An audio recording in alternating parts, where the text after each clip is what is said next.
Ceci est un livre audio autogénéré par Google. Art, tragédie et vérité. Ouverture philosophique. Collection dirigée par Aline Caillet, Dominique Château, Jean-Marc Lachaud et Bruno Péquignot. Une collection d'ouvrages qui se propose d'accueillir des travaux originaux sans exclusive d'école ou de thématique. Il s'agit de favoriser la confrontation de recherche et des réflexions qu'elles soient le fait de philosophes professionnels, ou non. On n'y confondra donc pas la philosophie avec une discipline académique. Elle est réputée être le fait de tous ceux qu'habite la passion de penser, qu'ils soient professeurs de philosophie, spécialistes des sciences humaines, sociales ou naturelles, ou polisseurs de verres de lunettes astronomiques. Dernière parution. Marie-Françoise Buresicollard, Pasolini, Le corps incarne à propos de pétrole 2011. Cyril Cahen, Appartenance et liberté 2011. Marie-Françoise Martin, La problématique du mal dans une philosophie de l'existence 2011. Paul Dubouchet, Thomas d'Aquin, Droit politique et métaphysique. Une critique de la science et de la philosophie 2011. Henri de Montvallier, Le musée imaginaire de Hegel et Malraux, 2011. Daniel Arnaud, La République a-t-elle encore un sens, 2011. Quintiliano, Imagination, espace et temps, 2011. Quintiliano, La perception, 2011. Mbere-Quintiliano, Imagination, espace et temps, 2011. Mbere-Quintiliano, La perception, 2011. Pascal Godet, Kant et la fondation architectonique de l'existence, 2011. Camille Laura Villet, Voir un tableau, entendre le monde. Essai sur l'abstraction du sujet à partir de l'expérience picturale, 2011. Avec Hölderlin, puis chez le jeune Nietzsche, la question du sens de la tragédie a été posée de manière radicalement nouvelle. Ils lui ont reconnu, chacun à sa manière, une importance toute particulière, insoupçonnée jusqu'alors dans la mesure où elle n'exhibe rien de moins à leurs yeux que l'essence même de l'homme tout en rendant compte de son mode d'ouverture au monde. Ils ont alors été conduits à renouveler profondément sur cette base la conception de l'art, en s'opposant à l'esthétique traditionnelle. Hölderlin et le Nietzsche de la naissance de la tragédie ont donc rompu avec la lecture aristotélicienne, qui ne voyait dans la tragédie que le spectacle des malheurs qui s'abattent sur des êtres quasiment innocents, éveillant la terreur et la pitié de manière à réaliser la catharsis de ces passions. Or, nous l'établirons, une lecture semblable de la tragédie va bien plus tard constituer le cœur même de la pensée de Heidegger, qui s'il a reconnu sa dette à l'égard de Hölderlin, n'a cependant pas mesuré la parenté de sa pensée avec celle du premier Nietzsche. Par ailleurs, ainsi que Philippe Lacoue-Labarthe l'a montré, la lecture lacanienne de la tragédie dans le séminaire 7 rejoint celle de Heidegger tout en apportant un éclairage spécifique et un élément nouveau. Ces quatre auteurs forment à nos yeux, telle est notre thèse, une véritable constellation, car ils ont renouvelé dans le même sens, mais à chaque fois de manière autonome, la lecture de la tragédie pour voir en celle-ci à la fois l'essence de l'homme et l'essence de l'art compris comme le lieu même du dévoilement du monde, c'est-à-dire comme véhiculant le sens originel de la vérité. C'est en présentant leurs pensées respectives sur ce sujet que nous allons établir progressivement cela, car la question du tragique, de la nature de cet art particulier qu'est la tragédie qui a été s'interprétée par la tradition philosophique alors qu'il est la clé de tous les autres arts, est à ce point difficile que les quatre auteurs que nous avons nommés ne seront pas de trop, chacun ayant son langage et son angle d'attaque propre pour nous aider à l'élucider. Nous allons voir alors comment, en retour, à être envisagée sous cet angle, la lecture de chacun de ces auteurs s'en trouvera elle-même radicalement transformée. Et cela est vrai tout particulièrement pour la philosophie de Heidegger, qui prise en vue en tant que pensée du tragique, va apparaître sous un jour nouveau et inhabituel. Chapitre 1 Hölderlin et les Grecs. Souvent, à cause peut-être de l'image romantique du poète foudroyé, on a trop insisté sur le déchirement de Hölderlin, les ruptures théoriques, l'inachèvement de l'œuvre, le tout étant certes génial, mais conduisant quasi inéluctablement à l'Umnachtung. Or, en dépit du caractère fragmentaire de l'œuvre, une évolution précise et une unité de sens s'y trouvent. Hölderlin, qui a développé sa poésie pensée dans un rapport fondamental à la Grèce, a donné de celle-ci une image très précise, novatrice, anticipant sur les découvertes du jeune Nietzsche, renouvelant de manière profonde la réflexion sur la tragédie tout en lui accordant la place centrale dans la culture grecque. Et dans ses derniers textes, il a su concevoir un rapport fondamental au grec, à la fois essentiel et cependant dégagé de la tentation naïve de l'imitation et même, dans une certaine mesure, de la nostalgie. C'est à exhiber ce sens de l'œuvre hölderlinienne que nous allons nous attacher dans cette brève étude. L'expérience fondamentale, qui porte la pensée et la poésie de Hölderlin tout entière dès Hyperion 1797, et même peut-être avant dès les poèmes de jeunesse, est résumée par une formule attribuée à Héraclite, laquelle était devenue une devise, un cri de ralliement qui circulait à son époque, mais à laquelle il va donner un sens particulier, en caïpan, un et tout. Cette devise signifie pour le poète que l'existence humaine trouve son accomplissement, son point culminant, dans les instants de plénitude où la finitude semble momentanément levée, et où est pressentie la confusion avec le tout englobant de la nature. Ce sont des moments privilégiés dans lesquels on se sent en quelque sorte submergé par l'envahissement du tout, où on pressent comme expérience limite notre absorption passive dans la nature. Voici ce que Hölderlin fait dire à son héros dans Hyperion. Perdu dans les immensités bleues, souvent je lève les yeux vers les terres ou je les abaisse vers la mer sacrée, alors il me semble voir s'ouvrir devant moi la porte de l'invisible et que je m'anéantis avec tout ce qui m'entoure. 1. Il ajoute un peu plus loin, précisant le sens d'une telle expérience. Qu'est-ce que la vie divine, le ciel de l'homme, sinon de ne faire qu'un avec toute chose ? Retourner par un radieux oubli de soi, dans le tout de la nature. 2. Il est en effet une unité de la nature qui par-delà ses transformations demeure toujours identique car elle ne tolère ni perte ni surcroît, les naissances et les morts se compensant, et avec laquelle il est possible de se confondre à la limite en des moments privilégiés. Or, de tels moments exceptionnels supposent eux-mêmes que soit implicitement présent en l'homme, de manière permanente, un sentiment de communion avec la nature. Le jeune Hölderlin constate que cette expérience de communion avec le tout a disparu chez l'homme moderne alors qu'elle était cela même qui portait et entraînait entièrement la culture grecque. Les Grecs vont donc être d'emblée un modèle pour le poète, mais la relation qu'il entretient avec eux n'en sera pas moins extrêmement complexe ainsi que nous allons le voir. Hölderlin est depuis sa jeunesse déchiré par une oscillation entre deux tendances contradictoires dans sa relation à l'un tout de la nature. Il oscille sans cesse entre la tentation de la fusion dans la perte de toute individualité, la mort d'Empédocle, et le sentiment inverse de la distance infranchissable pour l'individu séparé qui soit provoque une incurable nostalgie, Hyperion, soit par la suite, doit être maintenu et renforcé par peur d'être submergé ou foudroyé. Lettre à Bollendorf et remarque sur les traductions de Sophocle. Or, dans l'itinéraire du poète, l'un tout de la nature sera de plus en plus ressenti dans l'effroi comme une menace fondamentale. Bien qu'étant la source de toute plénitude, il est ce qui détruit et foudroie. Il écrit à Bollendorf depuis Bordeaux qu'il redoute d'être frappé par Apollon et de perdre la tête en France à cause de la trop grande proximité de ce pays avec la Grèce, et il ajoute ces lignes célèbres. Jadis je jubilais à propos d'une vérité nouvelle, d'une conception plus juste de ce qui est au-dessus et autour de nous. À présent je crains de subir à la fin le sort de Tantale qui reçut des dieux plus qu'il n'en put digérer. 3. Or, cette évolution de Hölderlin, qui se sent de plus en plus sous la menace de l'immédiat, ou comme le dira Philippe Jacotet de l'illimité 4, va paradoxalement être extrêmement féconde et le conduire peu à peu à acquérir une grande profondeur de vue concernant aussi bien les Grecs que la relation que nous pouvons entretenir avec eux. C'est à retracer cette évolution que nous allons nous consacrer maintenant.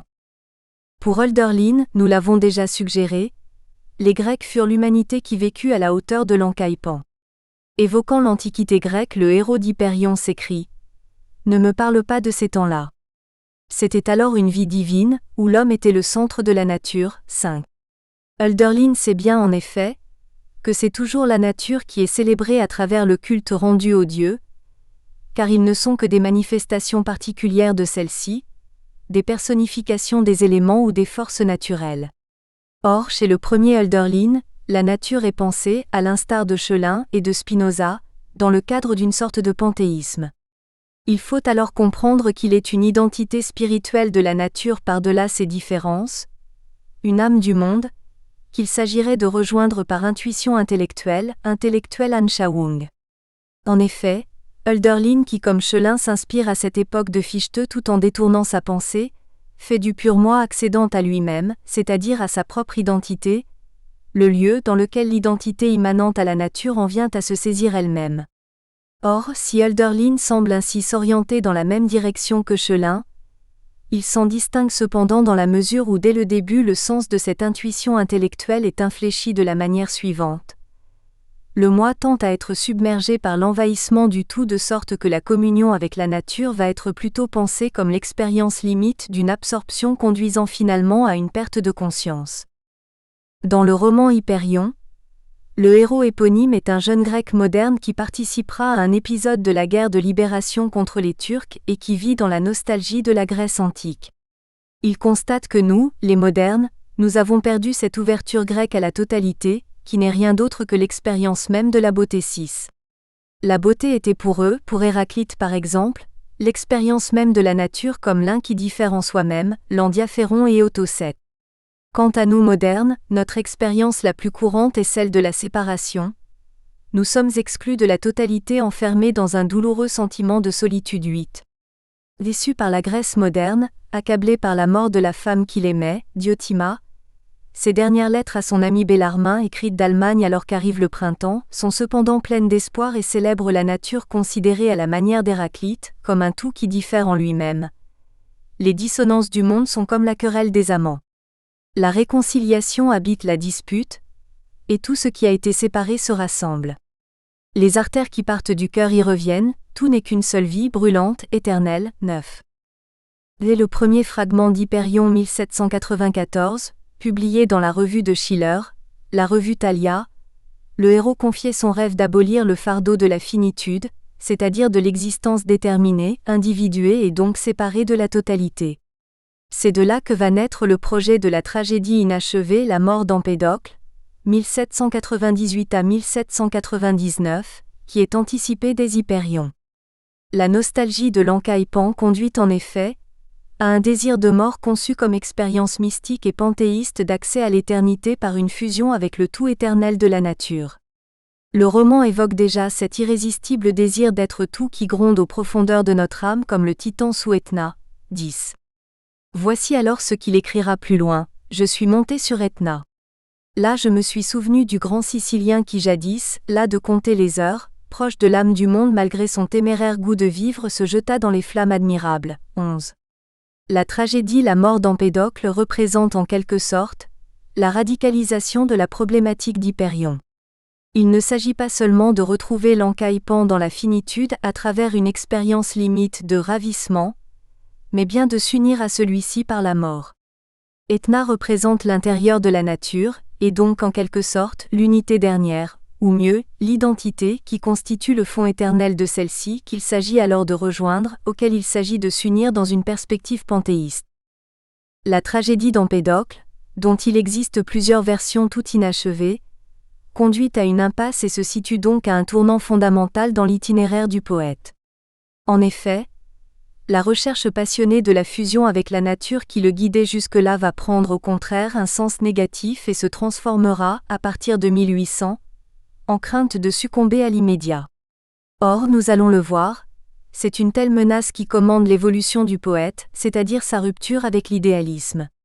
En effet, l'évolution de Hölderlin après Hyperion et la mort d'Empédocle consiste en ceci qu'il va rompre avec l'idéalisme qui le rapprochait de Schelin car l'essence de la nature va être alors comprise, non plus comme une identité spirituelle qu'il serait possible de rejoindre, mais avec une plus grande fidélité à la conception grecque la plus ancienne, comme un chaos originel, 12, comme une immédiateté informe ou encore une antique confusion. Uraltverheirung 13, dont tout provient et à quoi tout retourne.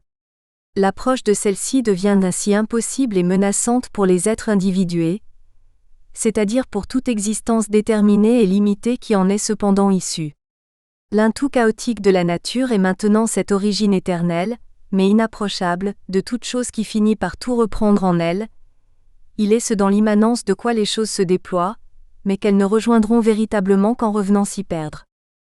Corrélativement, la compréhension hölderlinienne de la culture grecque va profondément évoluer.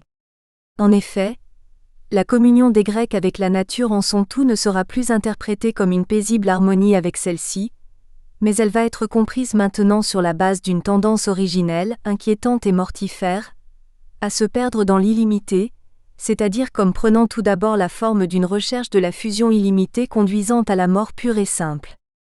Il apparaît alors que cette conception nouvelle entraîne nécessairement l'abandon de la notion d'intuition intellectuelle, ainsi que l'a montré Jean-François Courtine XIV. Le processus de la culture grecque, tel que l'interprète maintenant Hölderlin, a donc dû être, en premier lieu, un effort fondamental pour combattre et contenir cette sauvagerie originelle. Cet emportement qui est au fond de l'âme grecque doit être compris philosophiquement, on l'a vu, comme refus de la finitude. Je rêve d'abolir le fardeau de la finitude, 15 disait déjà Hypérion, car tout se passe, ajoutait-il, comme si tout le mal de l'existence provenait de la seule rupture d'une unité primitive, 16. Mais il faut comprendre que cet effort pour retrouver l'immédiat est maintenant considéré comme fondamentalement mortifère. Voici donc ce que Hölderlin en vint à soupçonner au fond de l'âme grecque selon Philippe Lacoue-Labarthe.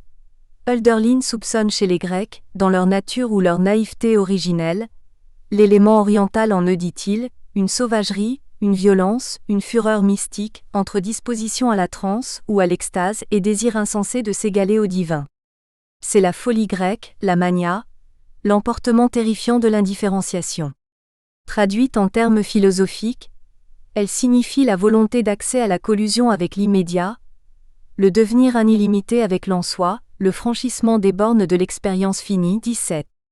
Hölderlin découvre donc, avant Nietzsche, que la Grèce harmonieuse et mesurée de Winckelmann recouvre un fond beaucoup plus inquiétant.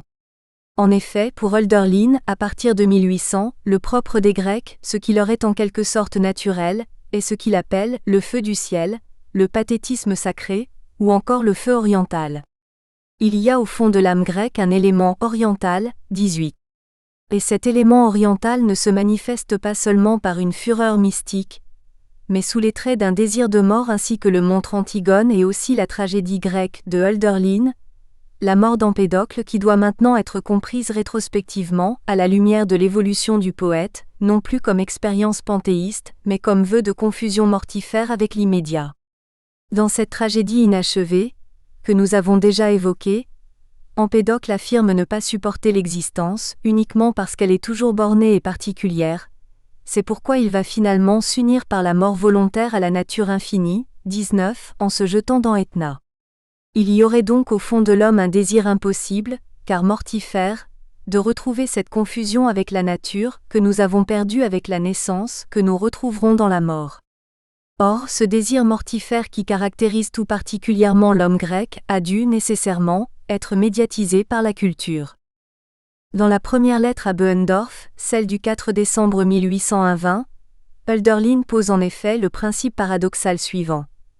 Pour chaque peuple, la tendance formatrice, le mouvement de la culture, consiste à s'éloigner d'abord de ce qui lui est propre ou naturel, pour s'approprier l'élément étranger et opposé, et il lui faut ensuite, à partir de là, retourner à ce qui lui est propre.